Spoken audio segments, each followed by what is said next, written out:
Hello friends, welcome to மக்கள் சேவை channel. இன்றைக்கி நம்ம ஒரு முக்கியமான இன்ஃபர்மேஷன் பற்றி தான் பார்க்க போகிறோம். அதாவது தமிழக ரேஷன் அட்டைதாரர்களுக்கு ஒரு முக்கிய அறிவிப்பு வெளியே இருக்குது. இப்போ இதை பற்றின மொத்த இன்ஃபர்மேஷன் தான் இந்த வீடியோ பார்க்க போகிறோம்.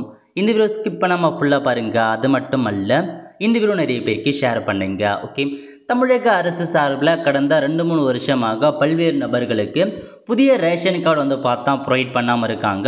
அந்த வகையில் இப்போதைக்கு என்ன சொல்லியிருக்காங்க அப்படின்னா, குடும்ப அட்டைதாரர்கள் நியாய விலை கடைகளில் உள்ள விற்பனை முனைய இயந்திரத்தின் மூலம் தங்களுக்கான இன்றியமையா பொருட்கள் பெறுவதற்கு வசதியாக துரித கோடு QR கோடுடன் கூடிய மின்னணு குடும்ப அட்டைகள் வழங்கப்பட்டு வருகின்றன.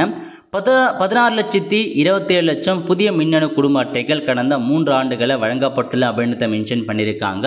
அது மட்டும் இல்லாமல் இன்னும் பார்த்தா கிட்டத்தட்ட ஒரு 2 லட்சம் பேருக்கு ரேஷன் அட்டை பார்த்தா புதுசாக பிரிண்ட் பண்ணி கொடுக்காம இருப்பாங்க.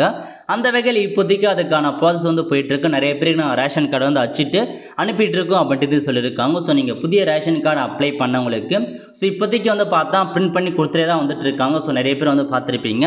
ஸோ அப்ளை பண்ணவங்களுக்கு விரைவில் உங்களுக்கான ரேஷன் கார்டு பார்த்தா வீடு தெரிய வரப்போகுது.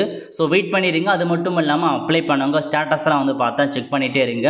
TNPDS வெப்சைட்டில் போய்ட்டு ஸ்டார்ட்டாக செக் பண்ணிட்டே இருந்தீங்கன்னா உங்களுடைய கார்டு பார்த்தா பிரிண்டிங் ஆகிட்டுருக்கு அப்படின்னு வந்துச்சுன்னா கண்டிப்பாக கூடிய விரைவில் கொடுத்துருவாங்க. ஸோ நீங்கள் புதுசாக ரேஷன் கார்டு அப்ளை பண்ணவங்களும் சரி, ரேஷன் கார்டு ரீப்ரிண்ட்டுக்கு அப்ளை பண்ணவங்களும் சரி, உங்களுக்கு ஸ்டேட்டஸ் நீங்கள் செக் பண்ணி பார்த்துட்டே இருங்க. ஸோ உங்களுக்கான பிரிண்டிங் ப்ராசஸில் இருக்குன்னு இருந்துச்சா கண்டிப்பாக விரைவில் உங்களுக்கான ரேஷன் கார்டு சேரும். அவ்வளோ ஃப்ரெண்ட்ஸ், கண்டிப்பாக இந்த பிடிச்ச லைக் பண்ணுங்கள். அது மட்டும் அல்ல, இந்த வீடியோ நிறைய பேருக்கு ஷேர் பண்ணுங்கள். அடுத்த ஒரு நிலையில் சந்திப்போம். நன்றி, வணக்கம்.